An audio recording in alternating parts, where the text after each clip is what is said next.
heard it before, haven't you? The auntie's mantra and the granny's gripe. There's never anything good on TV these days. Oh yeah, like Summertime Special and the Black and White Minstrels. The truth is, each TV decade is great in retrospect. After a few years in therapy, you can watch it without flinching, and then, after that, it's surrounded by the soft gauze filter of nostalgia. But we all know what old TV was really like, don't we? From Norwich, it's the Quiz of the Week. At 34, the quiz with paltry prizes straight from a car boot sale, and a presenter from Norwich who made Alan Partridge look positively caring. There were two problems with Sale of the Century. One was that it was an idea and a format imported from America, where members of the public competing for prizes was a major part of American television. I mean, famously in the expression that still survives, the $64,000 question. Welcome once again to the Sale of the Century. Now, the problem with bringing those to Britain was that there were very, very strict rules on the level of prizes that you could give away. Here's a £7.14 luxury kitchen cutlery set, a bargain at 95p. So in most of the quiz and game shows, and Sale of the Century is a good example, the prizes tended to be very tacky. And you can get the fun out of the snowy weather with this £5.90 toboggan with steel runners, yours for 90p. There was another problem, which is that TV critics always sneer at quiz shows, and it's because they tend to think of themselves as being very clever, intellectual people, and what they always say is those stupid people didn't know that Shakespeare wrote Hamlet. Who wrote the novel Tests of the D'Urbervilles? Tests of the D'Urbervilles. Thomas Hardy. Nobody answered. No money lost. I was under tremendous pressure from the producer to always keep going irrespective. He wanted to treat it as a live show. It's the very latest 1972 model. Now, can you push the door and get out? Other shows, if something went wrong, there was a gaffe or you asked the wrong question or you tripped over your words, they'd stop the recording, roll back as it's called, and go again. Women sometimes had their hair cut in... Who wrote a symphony number 6 in F called the Pastoral? If I made a mistake, I had to cover my mistakes and keep moving, which must have made me look a little bit more of a sort of quiz automaton than a human being. Elizabeth, have you got a mink coat? No. Would you like to earn a mink coat, Elizabeth? Would you like to earn a mink coat, Elizabeth? Come on, say, would you like to earn a mink coat? There aren't enough minks for my size. People always say, why was Sale of the Century so successful? Well, I don't know. The public are drawn to a show, they like it. The public are what makes it. It doesn't matter what the critics say. Tune in at the same time next week. Until then, from all of us here, goodbye.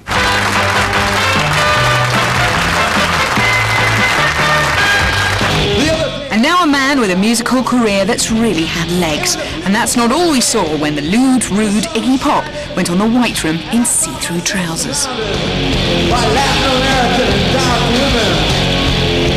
as I looked at their ankles, and their knees, and their thighs, and the curve of their body, and their mysterious eyes, I couldn't help but think about their pussies. Can you pussy rock? Can you pussy rock? Can you pussy smile? Can you pussy frown? At 32, no, not Carol Smiley and all those trendy DIY shows. Instead, we go back to the original plans and examine how it's taken DIY TV decades to get its house in order. DIY shows now are all rag rolling and stippling and everything being fantastically modern and hedonistic. And once upon a time they were grimly functional.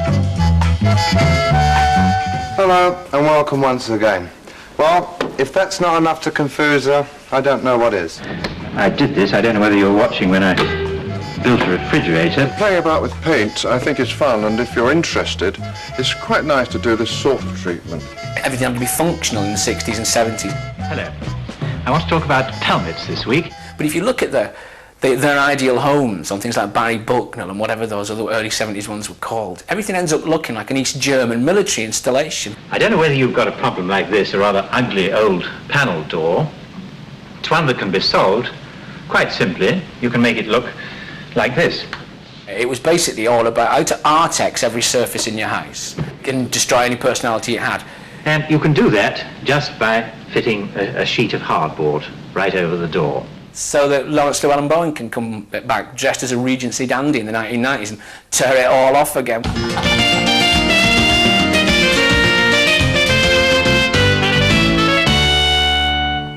Oh my God! Love it or hate it? One or the other? I don't like it. You don't like it? No. No slip into the cesspit of TV moments would be complete without a flurry of Eurovision failures and the hell that Norway puts itself through year after year. Hey, oh, lolly, lolly, lolly, lolly, hey, oh, lolly, lolly, lolly, lolly.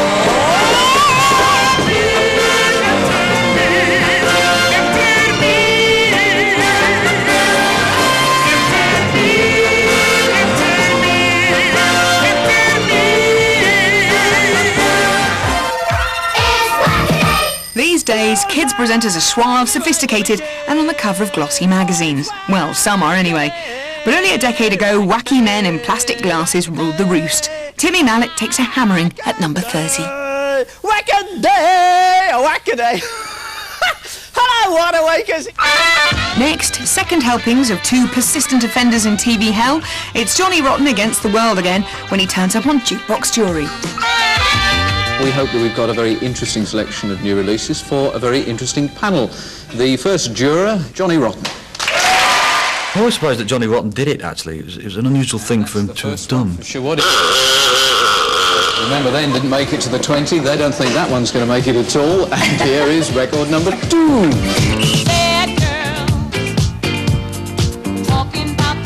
Johnny Rotten. That ain't the Donna Summers I know. I hate it. It's awful. Where do you think she's changed? It was mediocre. Full stop. But if it's not the Donna Summer that you knew, in what ways don't deserve no more comment than that. As you see it now, what comes across clearly is that of all the people on the show, Johnny Rotten is the one that's really speaking the most kind of common sense. He's the most realistic. He's really cutting through the crap. I liked it, actually. I think her singing has tremendous merits. What is the theme of the song? Is where I was trying to get what she was trying to say. And then obviously something snapped. And that kind of, that kind of rock and roll respect that you must have for your elders that Alan Freeman seems to sort of employ comes to the fore. Girls, they're just a waste of time. Johnny? Normally I wouldn't listen to it. It's patronising, rubbish. Yeah. Alan? Well, actually, I was surprised that Johnny, very early in the Sex Pistols' career, he delivered the same kind of thing. Yes, 4 years ago. Big yes, difference. that's fine. Four years ago, that's fine, John. And I'm quite sure that you're very proud of what you did 4 years ago, and I'm sure that these boys are equally as proud as what they've done here in 1979. But it's a fascinating moment when you see him tell Johnny Rotten to shut up. I don't like to be patronised, and that's what that record reeks of. Shut up, will you? No, I think one of the great pities on this particular record it's rubbish, full stop. Rubbish, miss. For me, the whole performance of Johnny Rotten is all to do with the eyes.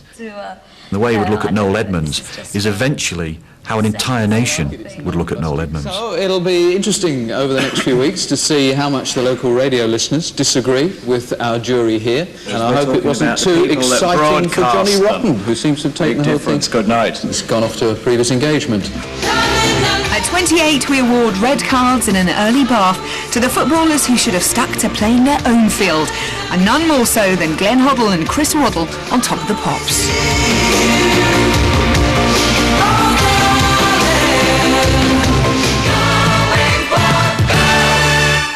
At number 27, the quiz show that pitted New European against New European. Well, as long as they could speak our lingo anyway. Hold on a minute. Doesn't that give us an advantage? Who am I? I am an author, mathematician and photographer born in England in 1832. I produced two of the most famous books in English literature. One of them was written to amuse a little girl named Alice Liddell. Scotland. Lewis Carroll. Lewis Carroll is correct. Scotland, you're in the first round. Anyway, at least Henry Kelly led the way in breaking down those centuries-old stereotypes. Well, our successful contestant from the Netherlands is Jacob Meyer. Jacob, do you wear clogs by any chance, Jacob, no? Not nowadays. And now the TV show that did more for republicanism than Fergie's toe-sucking exploits. Yes, the royal experts say this was a turning point in how we saw the monarchy. It's a Knockout had basically had its day by the time It's a Royal Knockout came out, and it was just a last-ditch attempt to inject some excitement into what was becoming a tired formula.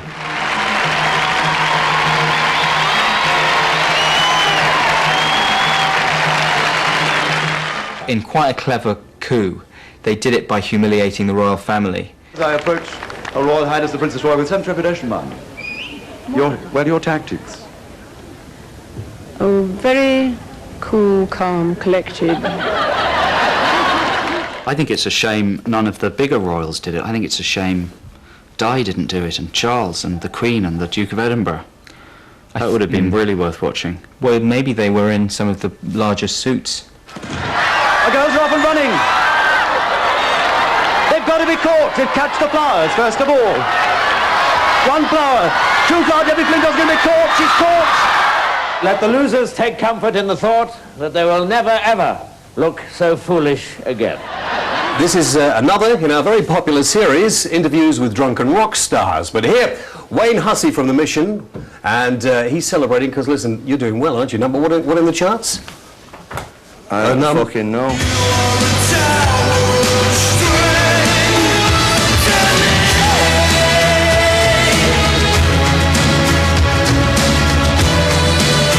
Which camera's on? Can you carry on with that? Yeah, just a moment. All right. Wayne, look, I've got... Hang on, just a minute, Wayne. Just a minute, Wayne. Just a minute, I've got something to show you. I want to show you. Come here, Wayne. You are going to... No, Wayne, come over here. While we're just taking care of that, what happens over here is that you need a very different One moment, picture. just pop him outside the door here for a minute. I'm going to pull up another year for Wayne here. Now, wait, just stay over here. Roll VT and... At 24, we shop QVC and its merry band of presenters who will probably get overexcited, spending half an hour with the latest in electrical sockets. This is the little sundress. You sat round the pool, you're having a margarita. It's improvisation of the highest order. And on they'll go for hours. Oh, I'll just finish off. I'll just leave that on the pashmina style look. The thing I love about QVC is the made-up names. Diamonique, QVC's most popular simulated gemstone. It's not gold, it's goldé. Or they're not diamonds, they're diamantre. That would look lovely, wouldn't it? With the Tintique or anything, the other chain that we have. Yes, absolutely. All the emeraldique studs. Yes, or the antique Byzantine rings. Absolutely. Or the ruby eek, or even just with eek. It's a rather well-kept secret. People don't like admitting that they watch it. This is the Puffini and Clipdini hairstyling set. People ring in and you hear sort of Enid from Horsham, and you think, yeah, she hasn't got any friends, she's just like me. It's for my son. Right. It's for your son, and what is he going to use it for? Well, he wants to try to, he's got some tattoos on his arm. Okay, it will cover tattoos. But I find that for those moments in your life where, you know, you feel that life doesn't really have any meaning, you watch the shopping channel and you know that it doesn't. Great to meet you. Is that it? Are we finished? See you next time, maybe? Oh, couldn't you give me another hour? Well, here I am in my home, and before I take the drug, Dr. Osmond's got one or two quite unrehearsed questions, I've no idea what they are, to put to me. Right, Christopher. Carry on. Could you tell me the date today, please? Well, I'm feeling perfectly fit at the moment, and as sane as I ever am, and I'll take the drug now. TV presenter in drugs hell caught on camera. Not a screaming tabloid headline, but Panorama reporter Chris Mayhew being filmed taking hallucinogenic drugs. And back again. And I'm not so conscious, Humphrey, of removing myself in space. But I'm extremely conscious of moving in time.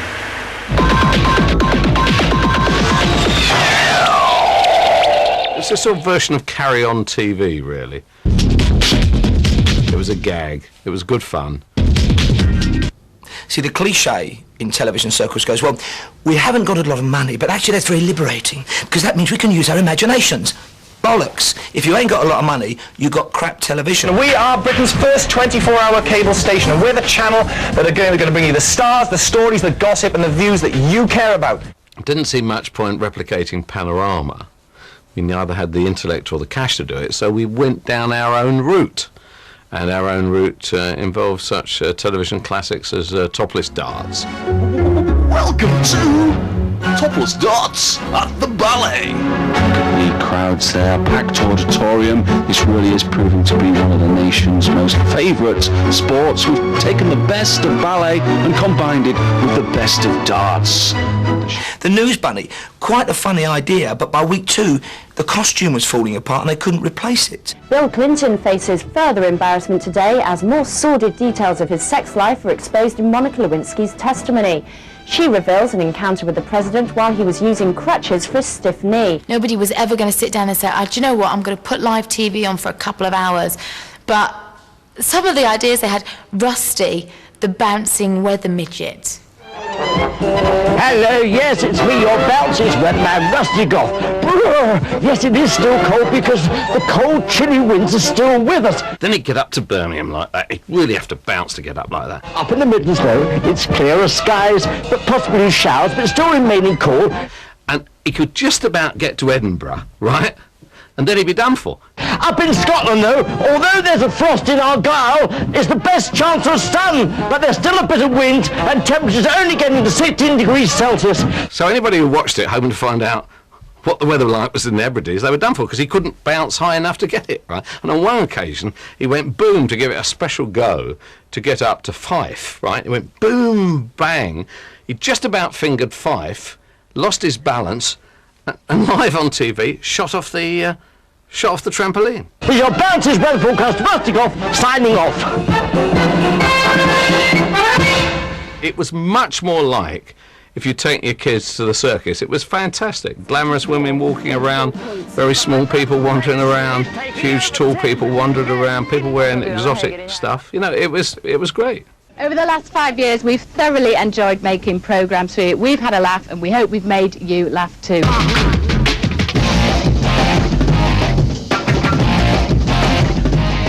It's a one-line joke, isn't it? It's a funny idea in a kind of cheesy end of the pier way, like lunchbox volleyball for the ladies in the house. A funny idea for 1 minute.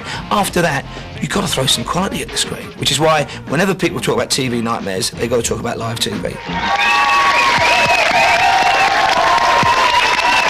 TV really has got a criminal record that would make the whole of Strange Ways blush. In fact, with so many channels around these days, the potential for TV felony would keep Nick Ross busy until hell freezes over. But enough of me rabbiting on. See you after the break for more evil misdeeds. And please, don't have nightmares.